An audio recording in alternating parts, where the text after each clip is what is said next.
안녕하세요. 저는 다른 부부들처럼 평범하게 살아가고 있는 가정주부입니다. 얼마 전 겪었던 일에 대해서 사연을 적고 싶어서 이렇게 글을 적어요.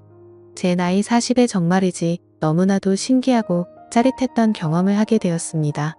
남편과 지금까지 살면서 한 번도 부족한 것 없이 사랑을 주고받고 행복하게 살고 있다고 생각했었는데 그날의 추억은 정말로 너무나도 강렬해서 아직까지 잊혀지지가 않네요.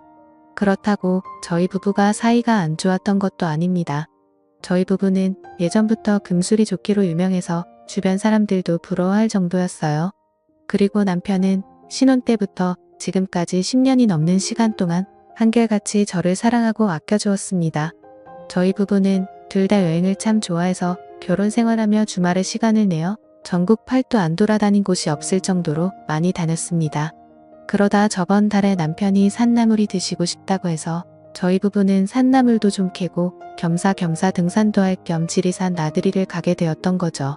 그날은 날씨도 좋았고 몇 년 전부터 시작한 팬데믹으로 인해 여행을 거의 못 다녔기 때문에 마음이 한참 들떴습니다.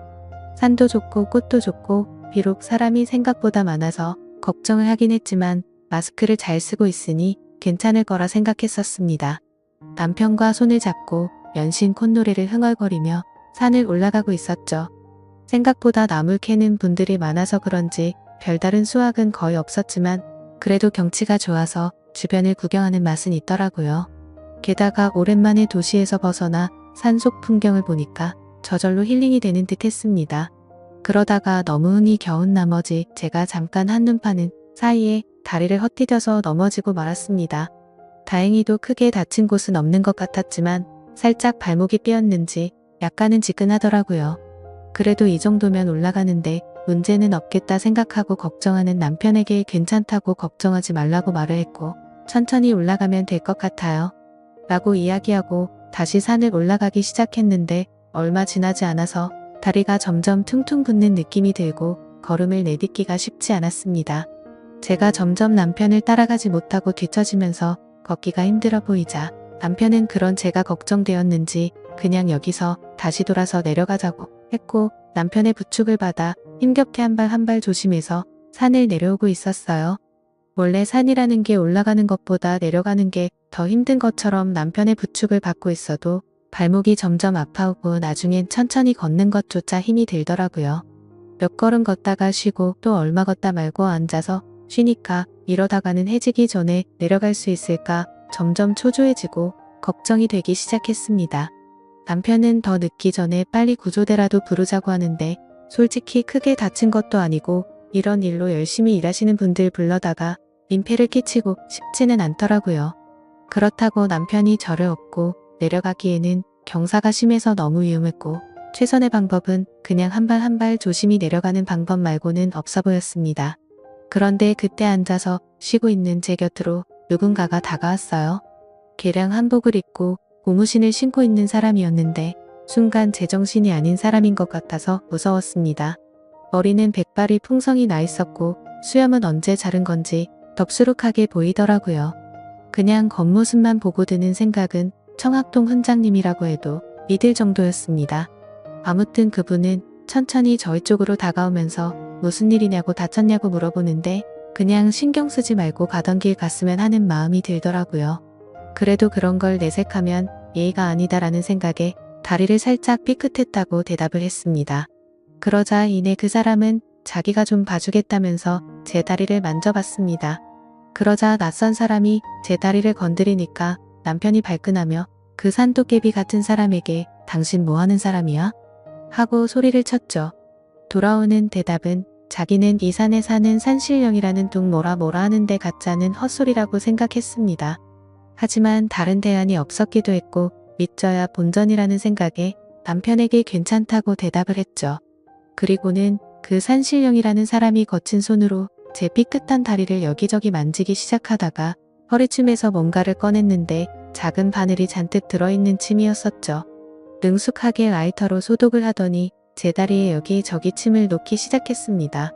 그러더니 잠시만 움직이지 말고 이대로 가만히 있으라고 하고는 등산로에서 벗어나 숲속으로 사라져 버리더라고요. 남편과 저는 뭔가에 홀린 사람처럼 정신이 멍해져서 서로를 쳐다보고 있었고 그로부터 약 10분의 시간이 지났을 때 숲속에서 산신령이 풀을 한 줌 뜯어오더니 그걸 돌에 익혀서 떡처럼 만들었습니다.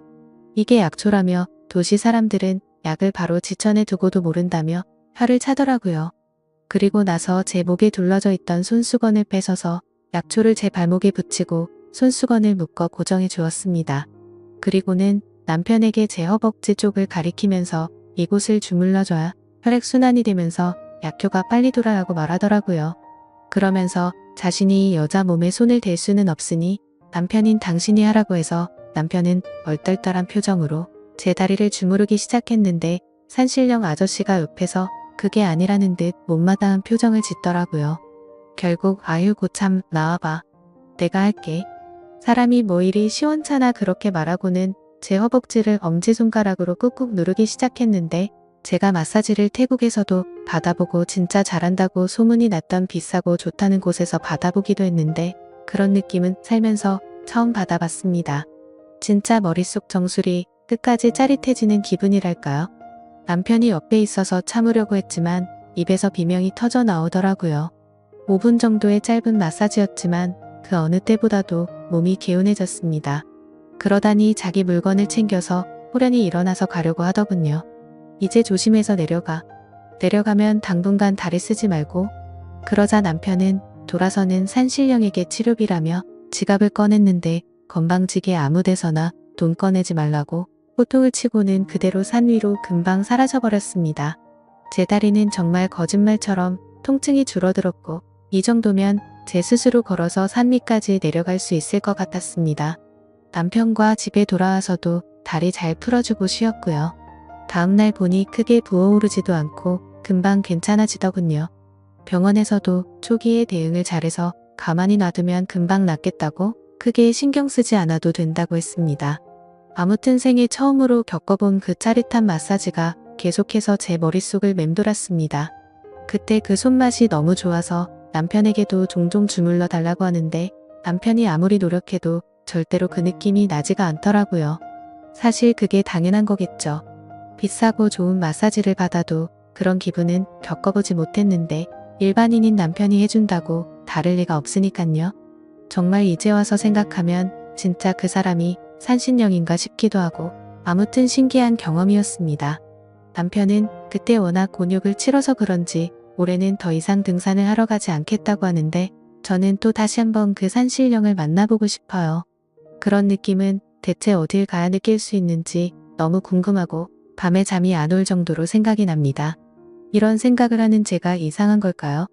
남편과의 사이는 전혀 문제가 없는데 그때 그 좋았던 기분이 머릿속에서 떠나지를 않습니다. 그래서 주말에 시간을 내서 혼자서 찾아가보려고 하는데 뭔가 남편에게 말하지 않고 가기에는 미안한 마음이 들기도 하네요. 그렇다고 솔직하게 그때의 일이 생각나서 다시 찾아간다고 말하는 것도 이상한 것 같습니다. 여러분들이라면 어떻게 하실 것 같나요? 저도 이런 질문을 하는 제가 이상한 거 잘 알지만 이런 경험해보지 못한 분들은 저를 절대 이해 못하실 것 같네요. 솔직히 그 정도로 잊지 못할 경험이었다고만 말하겠습니다. 아무튼 어떻게 하면 좋을지 좋은 말씀 부탁드립니다. 제 이야기는 여기까지입니다. 구독과 좋아요, 알람 설정 부탁드려요. 감사합니다.